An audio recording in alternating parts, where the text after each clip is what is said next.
Okay, I am Margot Gray. I'm founder of CoordiKids and pediatric occupational therapist. CoordiKids help children to overcome struggles to be competent in sport and in learning. So today I want to introduce another game changer. Dillen, you are most welcome on the show, and let me tell people a little bit about you. Dillen Hartley is an occupational therapist and is co-owner of Advanced Therapy Solutions in South Carolina. He and his business partner operate 8 outpatient physical and occupational therapy clinics, and they are continually expanding. Dillen has many other avenues that he works into, and I would love you to share that with us, Dillen. And he is originally from South Africa, and he came as a travel therapist to the US. Yes, as a child, he also received occupational therapy. So Dillen, you are doing extraordinary work. I was just in awe the first time I met you, and I'm still. So it's not easy to work in a new country, and I can just imagine as a therapist fresh from uni, arriving in a new country, what were your experiences? Tell us a few stories. Sure. Occupational therapy wasn't a profession sought after by a lot of men in the time when I was applying, and my dad wasn't very much, wasn't in favor of it at all. He always wanted me to be an engineer. But my life story started at birth when I got stuck in the birthing canal, and my mother I had to have a tongverlossing, which is like a facilitated birth. And I was born in Cottonville in a little nunnery on a gold mine. And so they think that I had some sort of, brain damage, because I had to be resuscitated. And so I had a lot of learning challenges and a lot of developmental delays. I was born decerebrate, I was stiff as a board. I have photographs of my mom giving me a bath with my heels touching the bottom of the bath and my head being here stiff as a board. And I cried for the first year. I had seizures. Turns out I had a lazy right eye, and I was diagnosed with ADHD and dyslexia back in that time. And what was 3rd grade, I couldn't read at all. And they enrolled me in Retara. They basically said I couldn't learn. And my mom found an occupational therapist by the name of Mrs. Spottiswood. And she worked with me. And initially, she didn't do a lot of sensory work. I think that wasn't really her realm, because the greatest need was in sort of language and reading. But there was another OT that really gained some interest with my mom, and I started judo and working with this OT. And, it just meant that I spent 4 hours a day doing exercises and activities and things to try and improve my muscle tone. And I made a remarkable recovery. I went from the bottom of the grade to matric. Standard 10 probably was grade 10 was probably my changing year. But I got into university. I think that my story somewhat helped me a little bit to get into the University of Pretoria, although I had decent grades, and I got an opportunity to become an occupational therapist, and using activities and function and then my life experience were so much a part of my desire to want to impact others. It just became part of my life. Hard to unlearn a little in terms of motivation, in terms of managing a healthy lifestyle of balance between work and family life and general life. So and so I went to college, and so I think at the time I was the only male South African in all the universities, and I think there was one other male occupational therapist, and he was the actual director at one of the colleges, I think at the Free State. Anyways, and so I was in my final year of college, and realizing that I'm going to move into the profession, and which area I wanted to work in. At the time, I was very much into wheelchair basketball. And one of my lecturer's husbands was involved in basketball, and I had a great interest in helping in Special Olympics. And that was the year that we were, as South Africa, included into the Olympics. And so I sought after an opportunity to come to America, and it was a great challenge. At the time in America, occupational therapy and physical therapy were really sought after positions because of a shortage of therapists. And so I was able to get a visa and come to the States. But the gap and the growth there was exponential in terms of moving into a different culture. I left all my family back home. I was supposed to stay for 2 years for a 2-year contract. But then the opportunities, just presented themselves, and I decided to stay.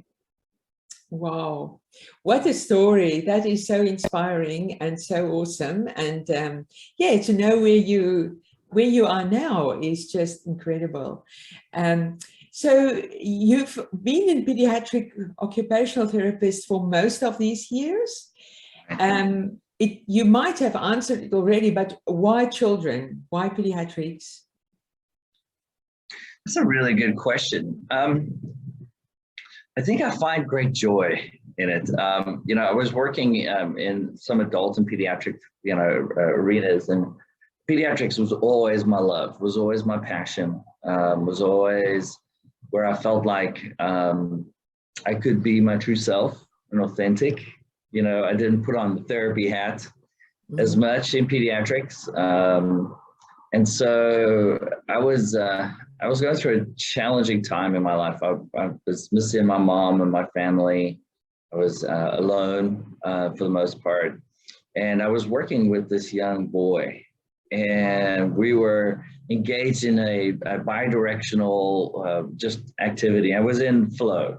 I was in this very deep moment, and one of my therapists who worked for me just pulled me aside and said, "I've not seen you this happy in 6 months." And I'm like, it is where my love and my passion is. And so, I decided to make some decisions around that and create some opportunities. And one of the local hospitals closed their pediatric department, and there was just a void. And so I was able to move into that space. One of the challenges in pediatrics, especially if you're independent, is that existing mindsets and communications require supports. So I apologize for the sound. I'm actually at the beach, enjoying some time. You are on holiday. We appreciate being here so the opportunity much. to talk and touch base and tell some stories. Anyway, so it was really a challenge. The existing mindsets, meaning just this is how parents communicate, parents talk, doctors refer to people they know. It's not an easy thing to just move in and have an impact. It takes a lot of time and effort, and it really just takes patience. And so this opportunity presented itself. I believe it was a God moment, and I had this really just this small little clinic we started. And there was a doctor, a pediatrician, who was a pediatrician of one or two of my clients. And he was a really neat guy, but he had two little little rooms in his office that he wasn't using because they didn't have Wi-Fi, because his computer couldn't reach there on that side of the building. And so he let me use those two little rooms to start seeing some of his clients. And so we worked in this little space. We started to build a relationship with the nurses, the doctors, the kids that came in, and a space down the road, actually down the strip mall, became available. And I bought that space, and we expanded, and started to see more kids. And he started preferring kids because he understood what we were trying to do. There was a lot of education, outside of. He always used to say that voodoo magic stuff you do. That thing that you do with kids that's not medicine, try to do that with this one, so. That's a good way to say it. We say it's called sensory integration, and it's called, just learning and teaching parents. And so through that journey, I realized that the kids need parents need just as much mentorship and guidance and therapy as kids do. Yeah. And our outcomes are dependent upon that. And so, yeah, my journey has been totally about trying to fine tune that interaction, Mm-hmm.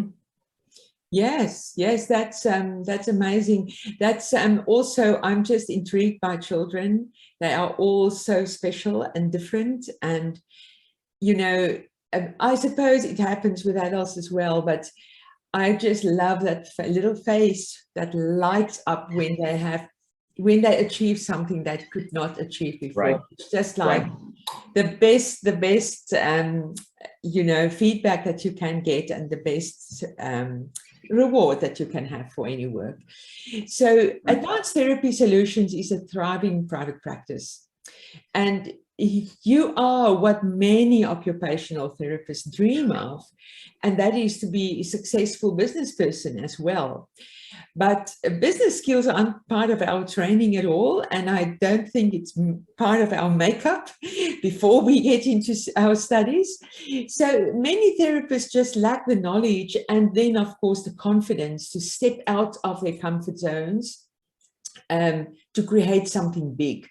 So what would your advice be to a young therapist dreaming big but have no idea where to start?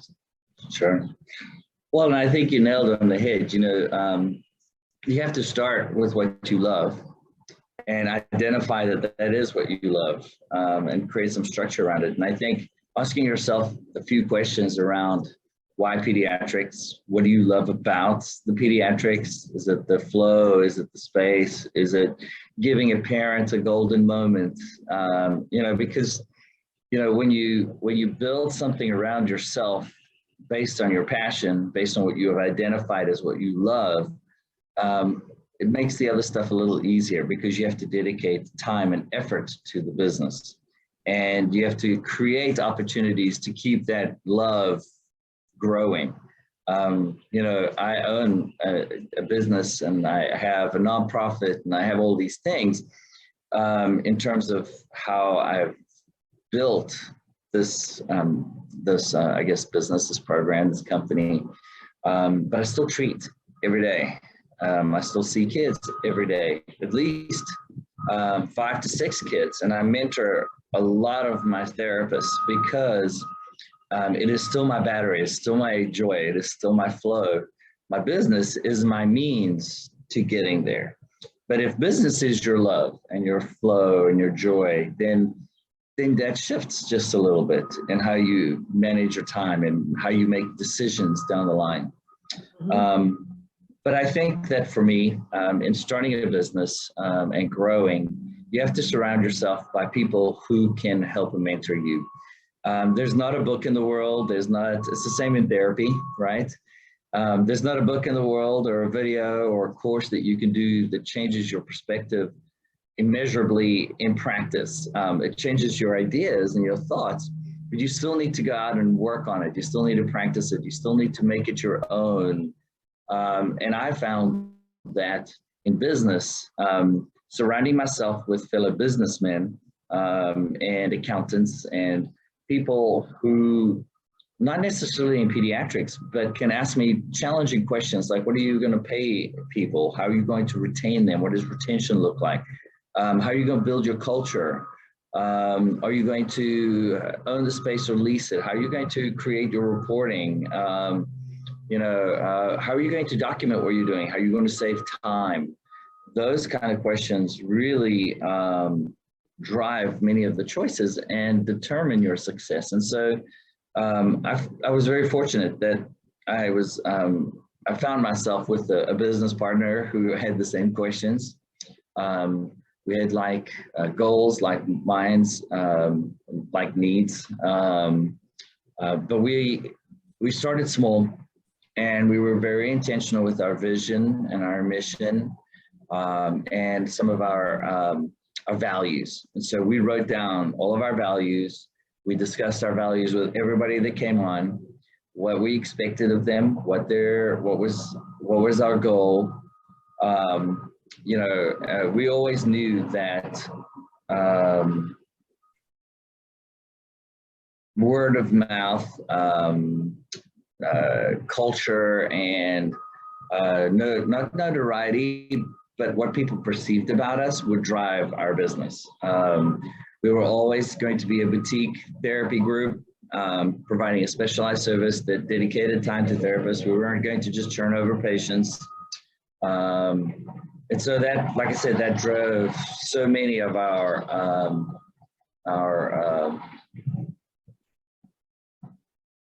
decisions along the way. You need a good accountant who could say that's not a good decision, even though you're trying to help people. It's not the right timing. And so, yeah, I think with the right mindset, the right timing, we flourished and we grew. We grew too much and we consolidated. You know, there was a time where we had almost 10 clinics, and then we put these 2 clinics in this one space. Then we bought the buildings the spaces are in. So now we own 6 of the buildings. We diversified so that not all of our income was coming from one insurance company or one group. You know, we identified the needs of our therapists and sort of fine-tuned our packages for them.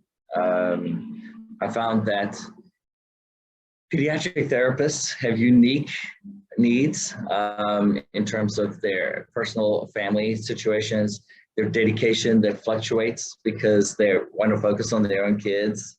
And so we found that it was extremely beneficial to be very flexible with them. So we offset some of our own security for some flexibility with them, where they could potentially earn more money, or their benefits packages could shift. And it helped us with our retention. And it certainly helped us with maximizing their success in the practice. So yeah, it was just such a great opportunity to grow. Well, I think you embraced all the opportunities. Many of us miss opportunities because we don't embrace it. So yeah, congratulations on that. I know outside of ATS, you also wear lots of other hats. And I know you do training for therapists and parents. Tell us a little bit more about your work outside of ATS. Sure, absolutely. So, you know, part of the growth and the passion of that interaction and that flow that I found in engaging in a child and a parent and watching those joyous moments, and how those joyous moments translate into function, and how there's this opportunity for awareness. I found that I saw that when I was teaching. When I have a therapist and you enlighten or you support, and they come to an awareness of, oh wait, I can do this. Oh wait, this will help with this. You know, and so as a school bus goes by. So, you don't have to go to work. To school, right?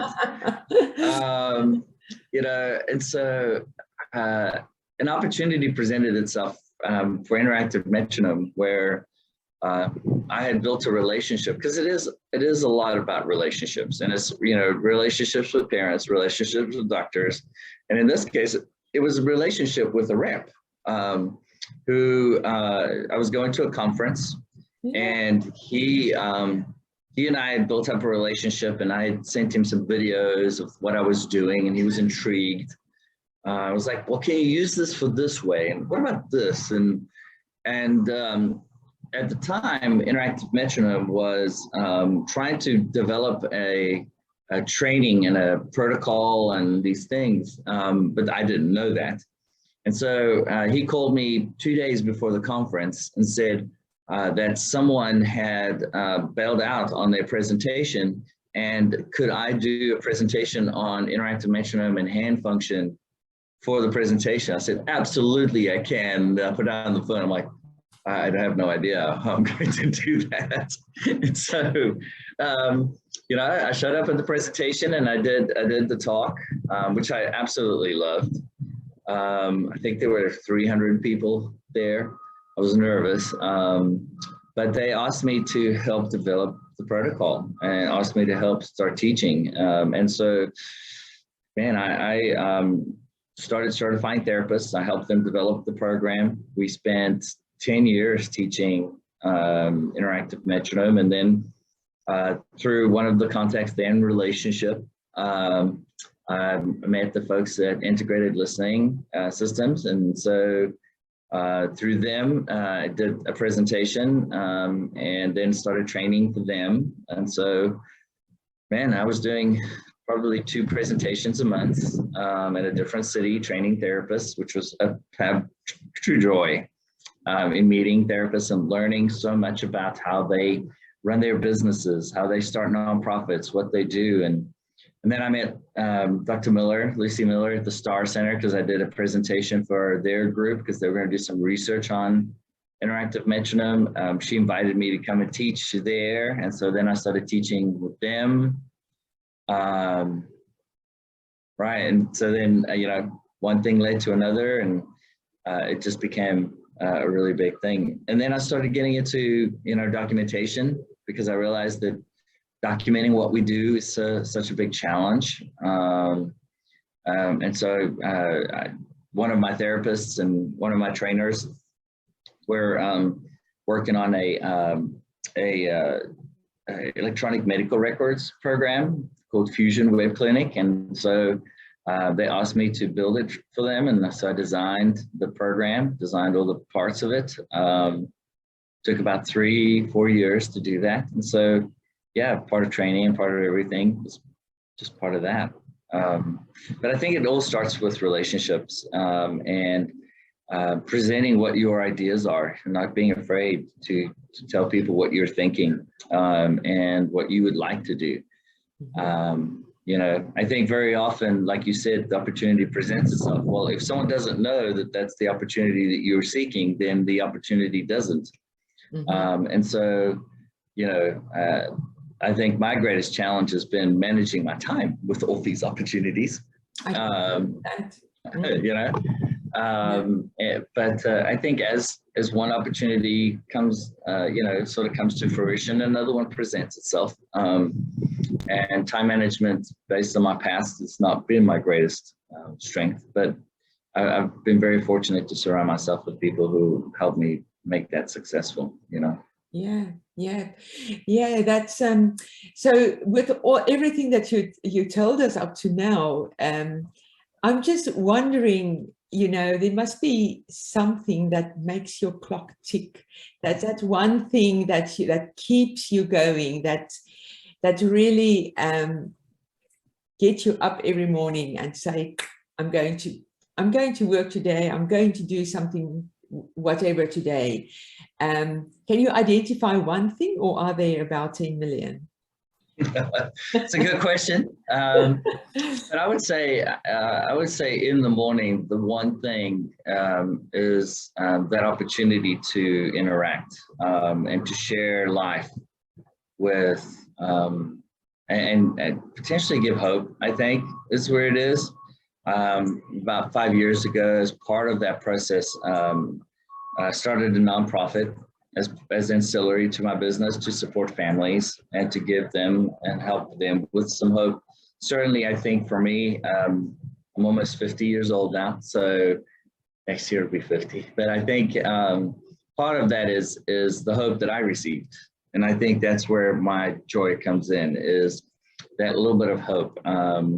And I see it in my interaction with young kid, you know, with a little person, a human, and that flow and that engagement, that opportunity to shift them through both the sensory and emotional, cognitive space, whether it's through trauma-informed care, through TBRI, or with floor time. You know, I've almost rekindled a little bit of my interest in learning my therapeutic interaction and my therapeutic process. And it's actually more in context of mentoring my team and identifying within my team which skill set and which interaction they are starting to get fed by. And then in parents, you know, profiling and supporting that parent, you know, what capacities do they have? How do we help them feel successful in supporting their child? Because I think, you know, it's so critical to the life change that we're trying to establish. You know, a little splinter skill that doesn't translate well into the home, that the parent doesn't have the opportunity to share in, doesn't necessarily stay reinforced. And so that's where the joy comes in for me, is having a parent in session, having a therapist with that parent in session that starts to get it and starts to reproduce it, you know, where I can just, you know, sit back and enjoy that interaction for them is the world for me. Yeah, yeah. I can totally the world for me. That's good. So would you be available to mentor young therapists who need support to reach their dreams? Do you have time for that? Yes, I do. I think it's a brilliant thing. I have a therapist actually in Australia who was in the floor time class with me, you know, I gave Ariane like the permission, like just call me and we can talk about what this discrim thing is and what you're trying to identify with this. And, you know, we go through so many stages of potentially, you know, where we question ourselves, where we question our capacities. And like I said, I don't know that you can shift to competency without the experience and the mentorship and guidance of someone. So absolutely, I prefer to guide and mentor my team. I would mentor anybody who asked, and certainly in terms of patience and in terms of guidance. I have a call a little bit with a parent down in Florida whose little man is at home this week, and we're just going to touch base on a few things. Because she wants to do the safe and sound protocol. So yeah, there is time, but there's certainly a need, and I'll make the accommodation for that. Yeah, absolutely. And where can they find you, Dillen? Oh, that's a good question too. Just at dillenhartley@gmail.com, or you can just Google Dillen, as long as you spell it right, Dillen. So if you Google Dillen, you can find me through LinkedIn. Through the CoordiKids website. I'm also at Dillen Hartley at CoordiKids.com. So yeah, I'm not that hard to find, unfortunately. I think for my family, they're like, how do people find you? Yeah. But yeah, you can just Google my name and find me. Advanced Therapy Solutions website. Yeah. But yeah. Plenty of places. Google is always good for that. Right. So, yeah. So I want another question. But can you give some, not advice, some hope for kids with similar issues that you had, who are struggling at school, who feel they're not coping, who feel that they're the only one in the class that needs to go to therapy all the time. I wish I can introduce all of them to you and just spend 5 minutes with you. Just what would you tell them in that 5 minutes? Sorry, I come from a different angle now, but I would just, you know, we are the same. We want to help as many as possible. And if that can give somebody hope that don't have hope at the moment. As the sun rises, I see it in that window I behind you. know. Beautiful. As the sun rises, I think the hope, if I could say, it's really not, it's not really what you say, I think, for me. But if I could show, or if I could, is that they have the potential to change. I think for adults too, we have the potential to change our own minds. And you know, we all strive. You know, I have parents like, well, how do we help him make good choices? How do we help him do this? And I'm like, you're talking about, you know, it's a really good question. Like, you know, I'm curious of how do we change our own mind, the way we think. And I would say that the idea that through experience, through relationship, we have the potential to change our process in our mind, and that we cannot necessarily destroy our own brain cells. Although our brain will do it to us if we don't use it, because we will lose that capacity. We have the potential to build any road anywhere in our brain. And it starts out as a little dirt road, and it's hard to navigate and it takes effort, but a dirt road becomes a gravel road, which becomes a road, an asphalt road that becomes a super highway. And so I still have some of the internal narratives of my youth where I felt shame and I felt like I couldn't be successful or I did something wrong, because I heard that a million times, right? But my brain at 49 is still unlearning that, and I'm still going through life change. And so I think the hope comes in that change is a real thing, that it's a physiological, it's a physiological process that happens through relationship and through experiences, and that change is actually experience dependent. And if you don't have that opportunity, if you don't get that opportunity, it doesn't happen. And you know this in terms of riding a bicycle. If I'm too afraid to get on the bike, I don't learn to ride unless I have someone who can help me manage how my body feels when I do that, or I manage how my body feels when I do that, and I try that, and then the actual experience, and releasing the fear of that. And so, you know, I would say try and work through managing the fears that you have, the internal voice that you hear. Ask yourself always, is that my voice or the voice of someone else? And persistence, absolutely 100% persistence, without a doubt. Yeah, thank you so much. I think that's an awesome message to leave with our listeners, whether they are parents or children or teenagers or therapists for that matter. It's a lovely, lovely, beautiful life lesson. Thank you so much. Totally an opportunity to be blessed by you. Thank you. Yeah. So do you have a final message for role players or future game changers in helping children specifically? Right. I would say, you know, honor your journey. You know, I think self-reflection, and you know, asking yourself really good, tough questions and writing them down is part of the process. It keeps you on track. And at the same time, there's a authentic pureness that comes across, that I think has the potential to corral people around you in terms of what you're trying to do, what you're trying to achieve, and where you're trying to go.